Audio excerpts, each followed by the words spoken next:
So now here when it says their minds are full of darkness, the reason our minds are full of darkness, and our minds are full because this is the influences that we have been programmed to now over the generations and over even our own personal years. So for me, over 30 years of programming went in to make the Yvaana that we see today. Well, I'll say over 30 years. I don't want to. No.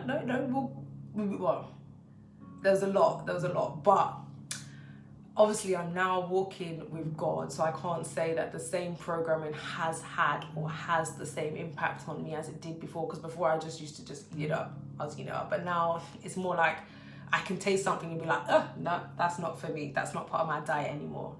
So when I say, over 30 years, it's not really over 30 years because I'm thank God, been able to step out of that a bit. So we will go with over 25 years, 26 years, even 28, I think, about 28 years of programming from this world.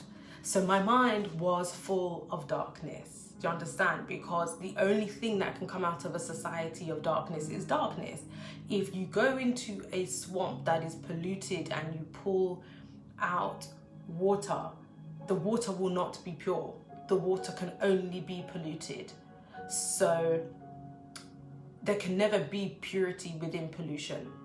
So it's so crucial for us, I guess, to reach that initial understanding. That's why I kind of did all of that pretext around where does our mind get its ideas from. It is not just a concoction of our mind. Our mind started blank when we were born. So anything that is now in our mind is as a result of the input of the environment around us and what we've been exposed to. So if the environment around us has been dark, that means our minds are full of darkness. It's just it's a very simple conclusion now that we can arrive at in regards to the state of our mind. So now when we say that we are controlled, or our mind is being controlled, it is now by that darkness. Because if our mind is full of darkness and every action that we do, everything that we say, everything that we feel, everything that we wear, everything that we eat, everything that we desire comes out of a mind that is full of darkness because it has only had the input of darkness. Therefore, that is what is controlling us. That's the, I guess, the main body of my contemplation this morning. And I'm hoping that those of you who watch this can arrive at that same conclusion with me, and that God may give you help in understanding that conclusion. Amen. So then it continues and say they wander far from the life God gives.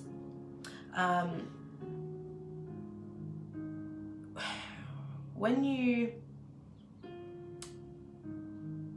living and being trapped inside your own mind ensures that you never, or tries the best to ensure that you never find God, you never see God, you never experience God, because you're in the dark. God is simply, and God is light. So if you're trapped in a dark room, the door is locked. However,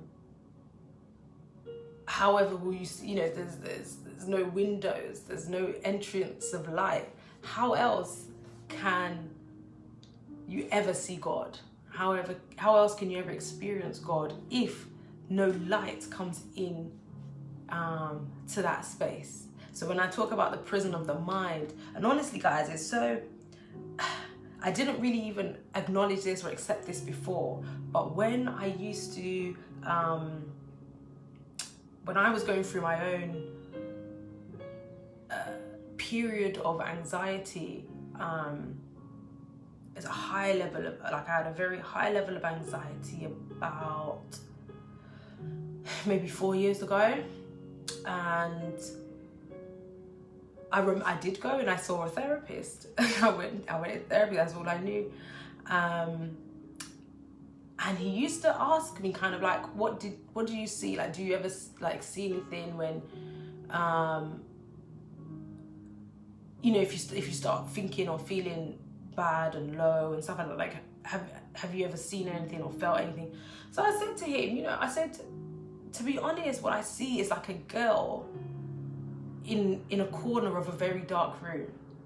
That's always what I used to see. She would just be in the corner, huddled up in this very dark room. It's just like a box room, and she'd just be there, and she'd be very sad.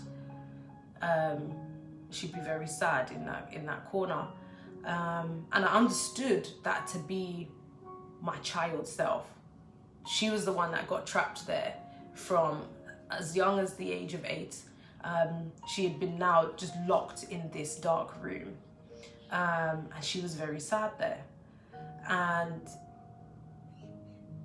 the understanding I had at that time was that it was her who used to then suggest, you know, and I don't know, other people, other men, women, young people, you might be able to relate to this. It's almost like you get suggestions for,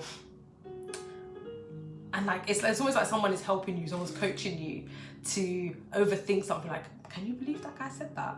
Or why did he say that? Why did I say that? Should I have said that? If I'd said this, maybe he wouldn't have acted that way. If I didn't look at her that way, maybe she wouldn't have acted this way. And you end up just in a spiral of overthinking, to the point where you really never get anything done. You never really achieve anything, or you have very, what's the word?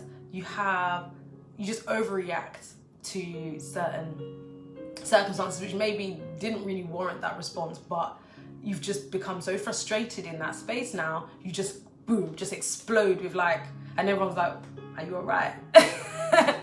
So, that's the joys of overthinking. I used to get trapped in that mode so easily before, and it was literally, I could only liken it to being trapped in my own mind, because I could be talking to someone, I could be interacting with them, I could just be traveling on, you know, the bus or whatever, in a car, and my mind is just going brr, brr, brr, with like a million thoughts, conversation just going on in my head. And that is how I spent many of my youthful years, trapped inside this darkness in my own mind. It was a cage, it was a prison. I'm not going to mince words on that, because I know the experience that I had, and I very much am confident that a majority of people will be able to relate with that, and understand that yes, your mind can become your very own prison. And even for some people it becomes a coffin, because they will go as far as suicidal attempts in order to stop that conversation, to just quieten your mind. Because once your mind has a certain idea about something, it will just keep going, it will keep going, it will make it bigger. I've even had panic attacks off the back of the concoctions of my mind, because your mind will tell you, but if this happens, this is gonna be the result, and then your mind will just start kind of like going through every scenario that it could possibly result in. Obviously the end goal is never good, and when you continue to listen to that, I don't know if you guys can also relate to this, it's like your heart rate then starts to go up, you start to sweat, you know, you start to get shortness of breath, and then bang, panic attack. And it's like, how did I get here? And you know, the funniest thing that I actually have realized is that I'm not even gonna say like a small number, it's like very much 100% of the time, the things that your mind will tell you is gonna happen and is gonna be the result. If you can, in that instant, break that thought pattern and literally do the opposite of what it's telling you to do, believe me, you will find out that it wasn't even as bad as, it wasn't bad at all. And so many times I've just laughed at myself because I've been able to do the opposite, and then I've seen the result and just been like, wow, that was actually all of that anxiety and stress that was building inside me is literally just being dispelled in a matter of seconds, just because I didn't feed that poison. And I don't know who that was for, because I wasn't even, to be honest, that wasn't even part of what I intended to speak about today. But if that was for you, just, and I'm going to pray a prayer at the end, and it will hopefully begin to help us break these cycles, break out of those chains, these neurological pathways that have been instilled in us from birth, that control everything that we think, feel and desire in this world. Amen.